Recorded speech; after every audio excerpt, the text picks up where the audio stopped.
ಬೆಂಗಳೂರಿನ ಮಾನ ಮರ್ಯಾದೆ ವಿದೇಶ ಮಟ್ಟದಲ್ಲಿ ಹರಾಜಾಗಲು ಶುರುವಾಗಿದೆ. ವಿದೇಶಿಗ ಮಾಡಿದ ವಿಡಿಯೋಗೆ ಯದ್ನೋ ಬಿದ್ನೋ ಅಂತ ಫುಟ್ಪಾತ್ ಕ್ಲೀನ್ ಮಾಡಿ ಅಲ್ಲೇ ಇಡ್ಲಿ ವಡೆ ತಿಂದ ಅಧಿಕಾರಿಗಳ ಹಾಸ್ಯಾಸ್ಪದ ನಡೆ ಬೆಂಗಳೂರಿನ ಜನರ ಆಕ್ರೋಶಕ್ಕೆ ಕಾರಣವಾಗಿದೆ.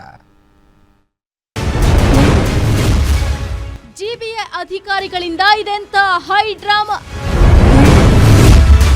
ಗಲೀಜಾದ ಫುಟ್ಪಾತ್ ಬಗ್ಗೆ ವಿದೇಶಿಗನ ವಿಡಿಯೋ.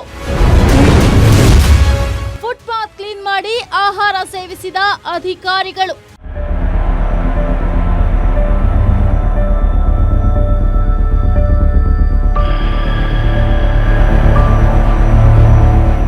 ಬೆಂಗಳೂರಿನ ರಸ್ತೆ ಅಂದ ತಕ್ಷಣ ಸದ್ಯ ಎಲ್ಲರಿಗೂ ನೆನಪಾಗೋದು ಎಲ್ಲಿರುವ ಹಾಳಾದ ಫುಟ್ಪಾತ್, ಗುಂಡಿ ಬಿದ್ದ ರಸ್ತೆಗಳು.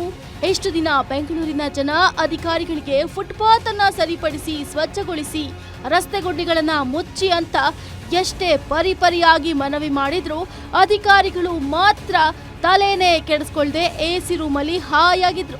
ಆದ್ರೆ ಅದ್ಯಾವಾಗ ವಿದೇಶಿಗನೊಬ್ಬ ಈ ಬಗ್ಗೆ ಸೋಷಿಯಲ್ ಮೀಡಿಯಾದಲ್ಲಿ ವಿಡಿಯೋ ಮಾಡಿ ಹರಿಬಿಟ್ನೋ ಆಗಿನಿಂದ ತಕ್ಷಣ ನಿದ್ದೆಯಿಂದ ಎಚ್ಚೆತ್ತ ಅಧಿಕಾರಿಗಳು ಫುಟ್ಪಾತ್ ಅನ್ನ ಸರಿಪಡಿಸಿದ್ದಾರೆ.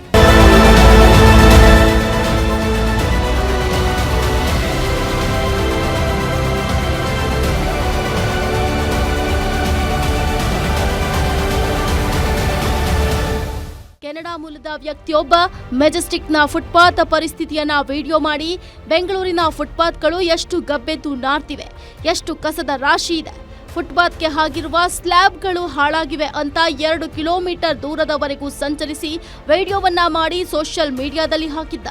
ಇದನ್ನ ಕಂಡ ಜಿಬಿಎ ಅಧಿಕಾರಿಗಳು ಕೂಡಲೇ ಖಾಸಗಿ ಸ್ವಯಂ ಸೇವಕರ ಜೊತೆ ಫುಟ್ಪಾತ್ ಕ್ಲೀನ್ ಮಾಡಿ ಅದೇ ಜಾಗದಲ್ಲೇ ಇಡ್ಲಿ ವಡೆ ತಿಂದು ಅದೇ ವಿದೇಶಿಗನ ಜೊತೆಗೂಡಿ ವಿಡಿಯೋವನ್ನ ಮಾಡಿದ್ದಾರೆ. ಸದ್ಯ ಜಿಬಿಎ ಅಧಿಕಾರಿಗಳ ಈ ನಡೆಗೆ ಸಾರ್ವಜನಿಕ ವಲಯದಲ್ಲಿ ಟೀಕೆಗಳು ವ್ಯಕ್ತವಾಗ್ತಿದೆ. ಬೆಂಗಳೂರಿನ ರಸ್ತೆಗಳನ್ನ ಸರಿಪಡಿಸೋಕೆ ವಿದೇಶಿಗನೇ ಬರಬೇಕಾಯ್ತಾ? ನಮ್ಮ ಮಾತಿಗೆ ಮನವಿಗೆ ಬೆಲೆನೇ ಇಲ್ವಾ ಅಂತ ಜಿಬಿಎ ಅಧಿಕಾರಿಗಳಿಗೆ ಛೀಮಾರಿ ಹಾಕಿದ್ದಾರೆ.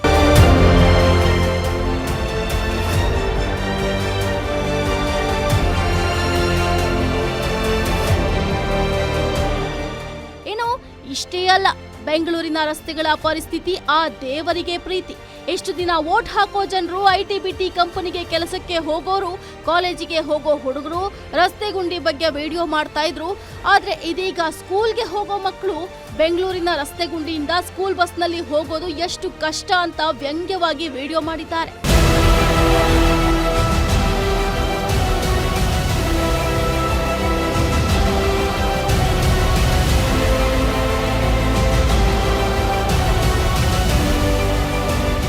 ಒಟ್ನಲ್ಲಿ ಬೆಂಗಳೂರನ್ನ ದೇವರೇ ಬಂದ್ರು ಸರಿ ಮಾಡೋಕೆ ಆಗಲ್ಲ ಅಂತ ಡಿಸಿಎಂ ಹೇಳಿದ್ರು.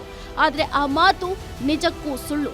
ಯಾಕಂದ್ರೆ ಬೆಂಗಳೂರಿನ ಸರಿ ಮಾಡೋಕೆ ದೇವರಲ್ಲ, ಯಾರಾದ್ರೂ ಒಬ್ರು ಫಾರಿನರ್ ಬಂದು ವಿಡಿಯೋ ಮಾಡಿದ್ರೆ ಸಾಕು, ಅಧಿಕಾರಿಗಳು ಬೆಂಗಳೂರಿನ ಬಗ್ಗೆ ಮುತುವರ್ಜಿ ವಹಿಸಿ ಸರಿಪಡಿಸ್ತಾರೆ ಅನ್ನೋದು ಇದೀಗ ಪ್ರೂವ್ ಆಗಿದೆ. Charan Moodbidri, metro bureau, guarantee news.